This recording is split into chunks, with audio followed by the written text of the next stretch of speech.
everybody, it is me, it is I, and I am doing a bookshelf tour. I did one of these last year at some point just because I was reorganizing all of my books and I just wanted to document for myself really what they had looked like. And I'm doing that again because you're gonna see, but it's not good. It's just gotten out of hand recently. I think it's been like this for a while since I don't really have a specific way of organizing all of my shelves like cohesively. I knew I was gonna run into this problem eventually because I have little sections on each individual shelf. You can kind of see my shelves behind me, hopefully. Yeah, so I guess before we get into it, that is what I will explain. I don't have one set way of organizing all of my shelves. Basically, I have two big black shelves, and those are all of my read books. And amongst those, I have little categories in between and just certain books that kind of like go together in my mind. I will obviously try to explain that when I am showing it to you so it doesn't just look like a complete mess, I guess.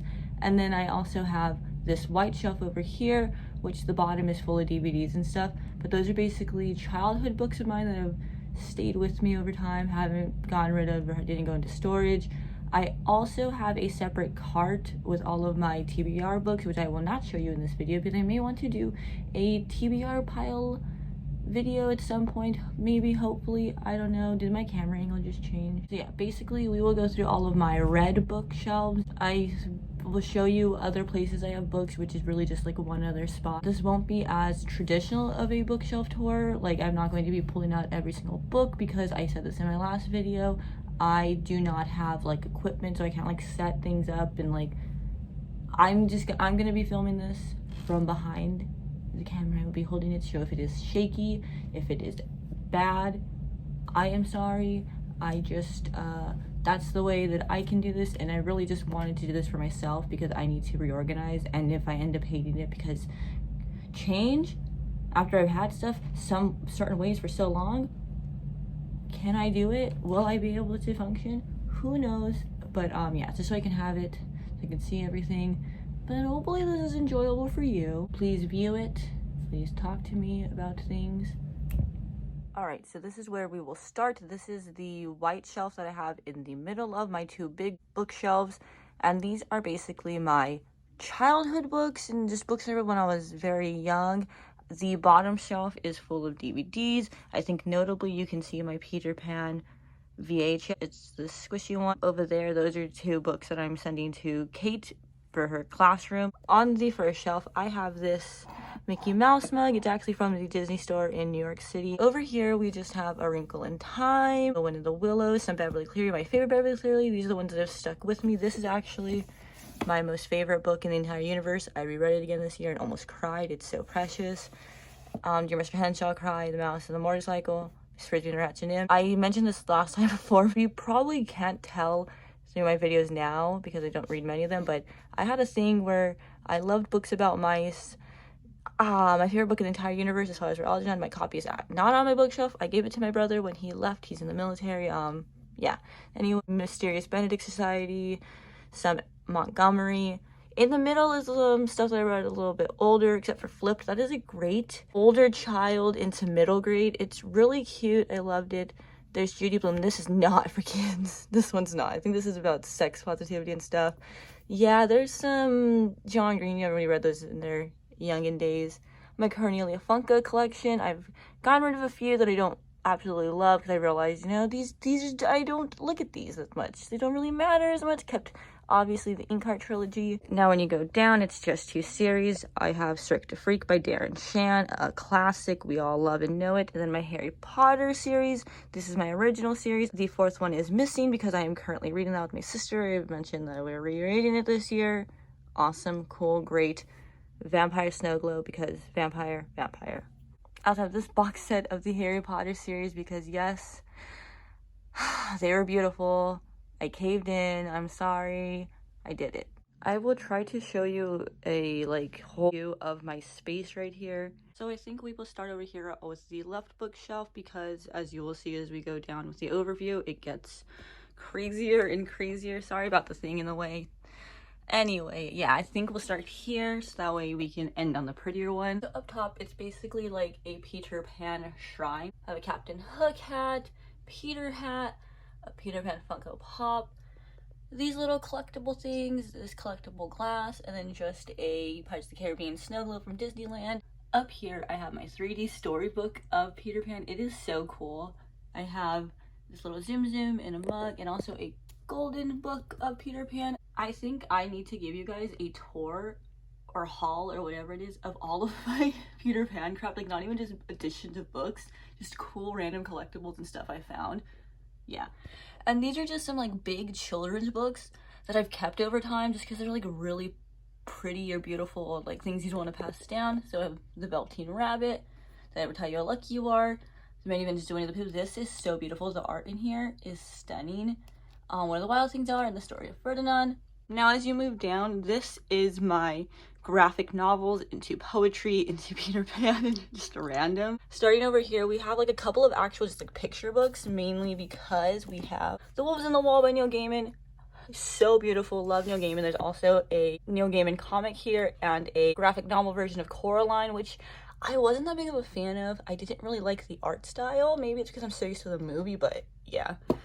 Some classics, Nimona, Bloom, a couple of memoirs, Prince and the Dressmaker, love it. Seconds, Brian Lee O'Malley, Soppy, which is great. A Joey Wheeler Funko Pop with my Yu-Gi-Oh! He's from Yu-Gi-Oh! If you didn't know. And then I have my Scott Pilgrim collection with Knives, who is from Scott Pilgrim. Here we have my small poetry collection. I have Night Sky with Exit Wounds by Ocean Vuong. One of my favorite things ever, love that man. Fragments of Sappho, The Lover's Dictionary, which isn't really poetry, but it's like written weird. I didn't know where else to put it because it like was a weird size. Yeah. Next to that, I have a cute little book called Strawberry Swamp by Chris Novelli. If you were on the internet during like the emo days, you will know who he is. He used to be a YouTuber who makes really like random content. I don't know what to tell you. Here we have my actual novels, Peter Pan. We have this Penguin Classic Chalk. I believe this is the Chalk edition. I have this Puffin Penguins Classic. I'm not sure which edition this is. Might try to look it up for you. And this one, this beautiful one. Look at that. And then Silver Edges. Oh, it's so beautiful. My ex got this for me for our anniversary, I think.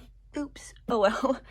Tidy Lily, which is a retelling of Peter Pan. And then I have Little Women and the Bell Jar and Collected Poems by Sylvia Plath up here just because like the sizing of them and also the style of them, just like leather bound. Yeah, I don't know. It's just they're up here for now. Down here is a shelf of just black books that started with like series and then I just threw other black books in there because space. Starting with the knickknacks, I just have this little glass jar with snowflakes, a candle, and this little thing from a Mickey Mouse Zoom Zoom thing. This is kind of cool. It's not with my Stephen King collection, but it is a Stephen King bookmark. Really cool. Back has the information of the shop if you want to go give them a look. But I was buying my mom birthday present. I wanted to buy her this and I was like, I need one too. So starting over here, we have my Marissa Meyer collection. I have the Lunar Chronicles going into the spin-off graphic novels.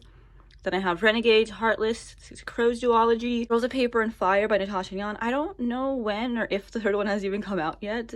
Oops. Then I have Victoria Schwab, and these don't really fit here. They're just other black books. This is what it feels like, is a really fantastic, like, YA new adult-esque. It's queer, it's great. Have some A.S. King, Concrete Road by Auntie Thomas, some Matthew Quick. Yeah, I hate this shelf.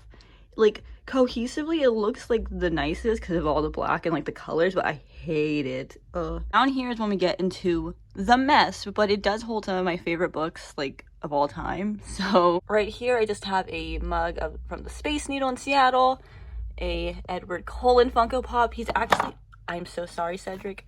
He's actually the Hot Topic exclusive. He's supposed to be glittery. I don't think you can tell in this lighting. Yeah. And then right next to I just had this little figure of Cedric Diggory. My sister in her HP phase has started collecting all these little collectible stuff. She has so many extras. So I just stole him to put with him. It made sense. Over here is my Jenny Han collection. And then I have If I Was Your Girl by Meredith Russo. One of the best things ever. My Twilight collection, which includes Twilight and Midnight Sun. Because fuck the rest of the series. Next to that is a couple of historical fiction, The Book Thief, The Joy Luck Club, Memoirs of a Geisha. And so this is where we get into the one where it's like, that into that doesn't make any sense. Into that, why would you do that? I don't know, something about these white books go together in my head. Like, you could say these ones historical fiction, yeah, and then this because these are Asian and this is from an Asian author. Sorry to start the piece by Patty McCatrell. Sure, but it's weird. I don't understand. Anyway, I have the Foxhole Court trilogy, or the All for the Game trilogy. Since Being Human, one of my all-time favorite books. Color Purple, Two Boys Kissing. Fried Green Tomatoes at the Woodstock Cafe. So those are like, see, those are some of my favorites. These are some of my favorites. Yeah, it's kind of weird. I don't know. Like, maybe that's why they go together, but I don't know. And then I have the Scythe trilogy and the Seven Husbands of Evelyn Hugo. Up top is actually some of my like favorite things in the world. I talked about Cool for the Summer and Cemetery Boys. You know how I feel about those. These are ones that I did not get to talk about, or a couple of these. So I have some Hong Kong. I have the White Book and Human Act, which adore Hong Kong. Great. British concentration camps is nonfiction about British concentration camps. Everybody needs to go read about this, learn about this. Did you know that during World War II, when all of the Jewish immigrants were flooding and fleeing for their lives, the British people were like, we're also going to put them into concentration camps, but they were work camps. But they had them until like the 80s. It's crazy. Don't even get me started. And then we have On Earth Were Briefly Gorgeous by Ocean Fong, which I finally got to read last year, and it was along with Ta-Nehisi Coates' Between the World and Me, my two favorite books of last year. Oh my god. One, On Earth Were Briefly Gorgeous, was gorgeously written. Of course I know it's going to be beautifully written based off of his poetry and just the way he talks in like interviews and things, but like, oh my god, it touched a part of my soul. I was able to relate so much being a queer person of color, and it just, and then Between the World and Me, I will not get into my feelings and thoughts here because that will be hours long, but it is basically, I guess you can say it was like with the whole anti-racist sort of books, but at its core, I believe is written as a letter to his son, and wow, it's so powerful. It has something that I think other books of its kind doesn't have. I mean, of course they're all important. I don't want to speak over or on behalf of or speak badly of any of it, but this just, so many times I had to take a step back. I literally went and watched all of his interviews after this, was obsessed. It's just so good. Please, everyone, do yourself a favor, read it. I want to read so much more about him, his fiction, just Now this shelf is like my more of the classics, I guess, because it's the Barnes & Noble's classics. No knickknacks here. Up here we have a couple of the mass market paperbacks, which we know suck, but Dr. Jekyll and Mr. Hyde, great.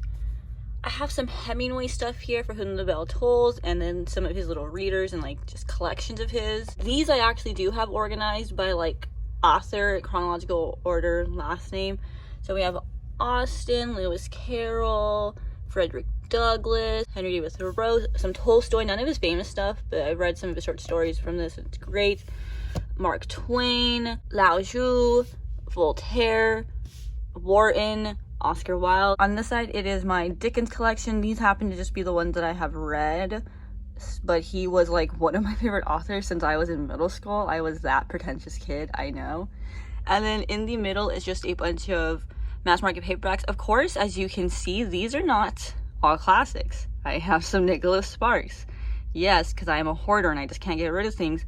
But, you know, we have Steinbeck, Salinger, some Orwell, a Gaiman up there that didn't fit with my other Gaimans, some H.G. Wells, Watership Down, Rebecca by Daphne du Maurier, which is huge now because of the, is it a movie or a show? I don't know, but I actually really adored it. It was really great. So, like, if you want to buy into the hype, totally would. This is where we go. This is where we get the mess, guys, that I was talking about. This is the bottom shelf. It's bottom for a reason because there's just so much I can't even begin to explain. So over here, it is all the way to the top and bottom of white books and hardcovers, mostly, except for the one Southland by Nina Revoyer in there. I wish I could say it's more organized, but it's not. Like, it's not like fiction, it's not adult or YA, it's a mixture of everything. I have Pachinko down there, I have Miley Cyrus's memoir, Tyler Oakley's memoir, some Matthew Quick, Dean Koontz, my only Dean Koontz book, Angie Thomas, Nicola Yoon, Next to it, I have a couple more books that kind of fit the color scheme. Brave Face, great. Still Life of Tornado Ace King, great. Over here I have my very small King collection. I don't really own most of his books because my mother has all of them, so I just borrow hers. Most of these are just extras that she's had that I inherited, I guess, but like, I don't need to buy my own. I will take from her. The only one that I actually bought for myself was The Long Walk, because I actually love that one. Most people don't for some reason. I get it, but I love it. Here is just some random, some more classics in here. I have some Lawrence. I have Thomas More's Utopia, Albert Camus. Having some more Orwell. Yeah, just, you know, random ones here. Over here, I can't even begin to explain. I have these three that make no sense. Eileen by Tessa Mossbag, which I finally read this year. Didn't really like it. Let's Talk About Love by Claire Kahn, which is really great sexual rep, black rep, just so much rep. And then I have Everything Belongs to Us by Eugene Grace Wart. I'm not sure. It's Korean fiction. It's really, really good. I recommend it. Down here, another great Asian author, Changre Lee, On Such a Full Sea. Some random YA in there. No, another Stephen King. That's not what's my collection because it's hardcover, nonfiction, Jacqueline Woodson. Just, it's a mess. I know. It's the only way I can store them. Off in this side, I've mentioned these in like other things. These are my big art books. I have a giant Monet book and I have this beautiful book, The Art of Walt Disney. It's stunning. Now onto the final shelf that is much more organized, but as you can see, it's starting to get a little more out of hand like the other one, but it is the prettier shelf. Starting at the top is just a bunch of knickknacks, no books up here, button collection, couple of Funko Pops, Kristoff, we love him, Jack Skellington mug. This picture I talked about before, again, emo YouTubers, D-Fizzy, if you know, you know. This shelf is my Riordan shelf. I have all of his books that are like series. I don't have like the little companions or anything, but I adore his writing. I trust him with my queer characters and such. He's really great. Here we just have maple syrup, Jack Skellington, it's Rad Coffee Pin. Sorry for the glare, but it's based off of Stephen King's Creepshow comic. This little jar, Pride flag, my Scooby-Doo Funko Pops. Here is another one you can say is full of favorites. Basically on one end we have all of my Maggie Stiefvater. We know how I feel about the Raven cycle. Here I have the Red Rising trilogy. I really loved it. I have Lace of Heaven, some James Baldwin. Here I have my Murakami collection, which is, yeah, I just recently read the Wind Up Bird Chronicle. It doesn't fit in here, so this is, I have to reorganize this. Here's most of my Gaiman, Coraline, my favorite, my really beautiful edition of Neverwhere with all the art inside. And then right here I just have my second editions of Carry On and Wayward Son, the prettier editions. Now the last half of my shelf is Rainbow, which everyone loves. Also, this shouldn't be here, this copy of Great Expectations. I think I just set it there because I'm gonna read it soon, or reread it soon, but not edition. So this shelf is my pink going into red and then a little bit of orange over there. Knickknacks are color-coded as well. I have this ring pop. It had significance, no longer with that person. Should probably get rid of it, but it matches well, the pink and the blue with it, the way you make me feel. Gay Eraser, Jack Skellington, and another thing from A Night Before Christmas. Knickknacks down here include more Night Before Christmas. I have a Jiminy Cricket, Dopey from the Seven Dwarfs, Pinocchio, the Peas in a Pod from Toy Story. And so this, it goes like this. I'm sorry for emotion sickness, but it goes woo, woo, woo, woo.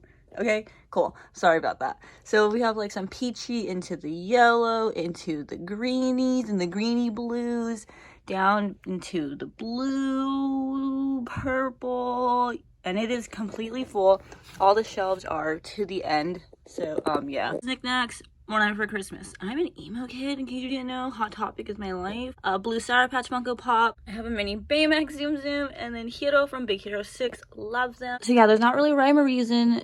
These aren't all of just from one type of genre or age group or anything. It's mostly 100% just fully from color. Authors are separated. If you don't like that, I'm sorry, but I don't know, I like it. Notable ones here, I have Everything Leads to You.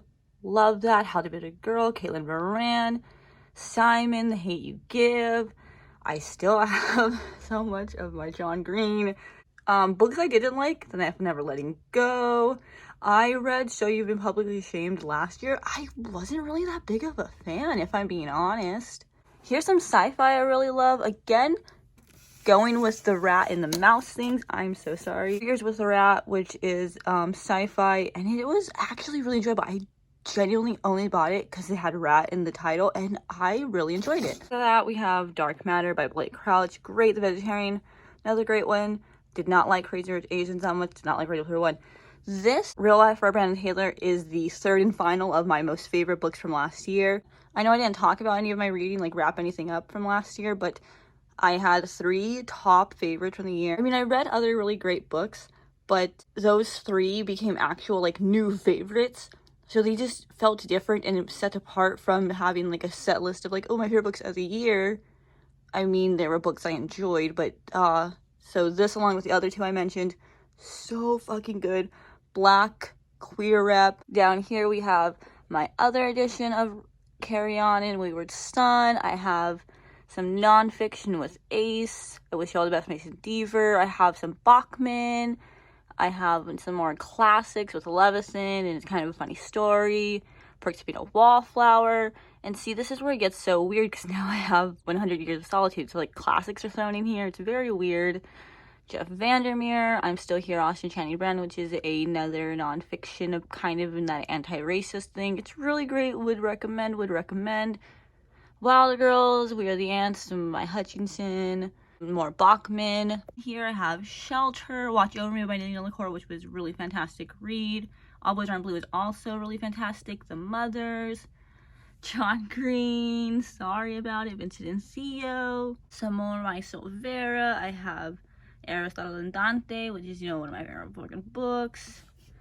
Echo by Pam Yunus Ryan. I talk about that all the time. It's like a children's book, but it's just, oh my god, it's so good. And then Radio Silence, which I finally read. And we will end on this giant adult fiction Peter Doyle book. It's kind of historical fiction, I guess. It is a search for Napoleon Bonaparte's penis.